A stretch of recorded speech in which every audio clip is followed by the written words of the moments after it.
కేసీఆర్ నేతృత్వంలో తెలంగాణ రాష్ట్రం ఎంతో అభివృద్ధి చెందిందని ఎమ్మెల్యే సబితా ఇంద్రారెడ్డి అన్నారు. రంగారెడ్డి జిల్లా చేవెళ్ల నియోజకవర్గంలో ఆదివారం తమ సొంత గ్రామం కౌకుంట్లలో గడప గడప ప్రచారాన్ని నిర్వహించారు. 6 గ్యారంటీల పేరుతో ప్రజల్ని మోసం చేసిన కాంగ్రెస్ పార్టీకి బుద్ధి చెప్పాలంటే కారు గుర్తుకు ఓటేసి కాసానిని గెలిపించాలని కోరారు. చేవెళ్లలో కేటీఆర్ రోడ్ షోకి నాయకులు, కార్యకర్తలు పెద్ద ఎత్తున హాజరై విజయవంతం చేయాలని ఆమె కోరారు.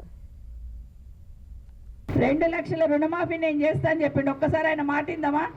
ఇప్పుడు తీసుకుంటే 10,000 వస్తుంది రైతు బంధు. కాంగ్రెస్ అధికారంలోకి వస్తే 15,000 వస్తాయి. వచ్చినాయా 15,000? నెక్స్ట్ 2 లక్షల రుణమాఫీ గురించి. రుణమాఫీ అయిన వాళ్ళందరూ ఎంబడి మళ్ళీ 2 లక్షల రుణం తెచ్చుకొని డిసెంబర్ 9 నాడు నేను మాఫీ చేస్తా.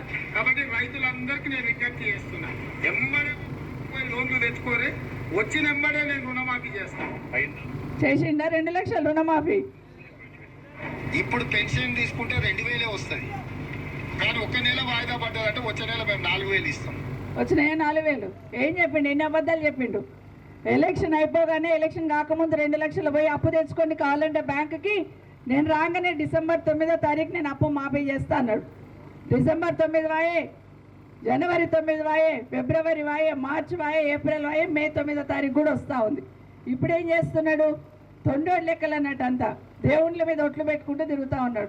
ఏడు కోతాడికి పోయి దేవుళ్ళ మీద ఒట్టు పెడుతున్నాడు. దేవుని మీద ఒట్టు, యాదాద్రి పోతే లక్ష్మీనరసింహస్వామి మీద ఒట్టు, నేను అప్పు తీర్చేస్తా బ్యాంకులది అంటున్నాడు. ఎందుకంటే ఒక్కసారి మోసపోతేనేమో మోసపోయినామంటాం, కానీ రెండోసారి మోసపోతే అది అలవాటు అవుతుంది. మళ్ళీ ఎవరు వచ్చి ఇక్కడ చూసే అవకాశం ఉండదు. దయచేసి ఊర్లో ఏది కావాలన్నా సబితమ్మతో కొట్లాడే అధికారం మీకుంది, మా ఇంటికి వచ్చి కొట్లాడే అధికారం మీకుంది, నన్ను ఇక్కడికి పిలిపించి అడిగే అధికారం కూడా మీకుంది. కాబట్టి మీకు అందరు ఎక్కడెక్కడ ఉంటారో తెలీదు, కానీ సబితమ్మ చస్తే ఎక్కడికి తీసుకొస్తారు? కౌకుంట్లో తీసుకొస్తారు, అది గుర్తుపెట్టుకోండి. కాబట్టి ఇక్కడ పుట్టి ఇక్కడ ఉన్న వాళ్ళం, ఇక్కడ మెట్టిన వాళ్ళం మీ ఊరు వాళ్ళం. కాబట్టి నా ఊరి మీద నాకు మమకారం ఎక్కువ ఉంటుంది.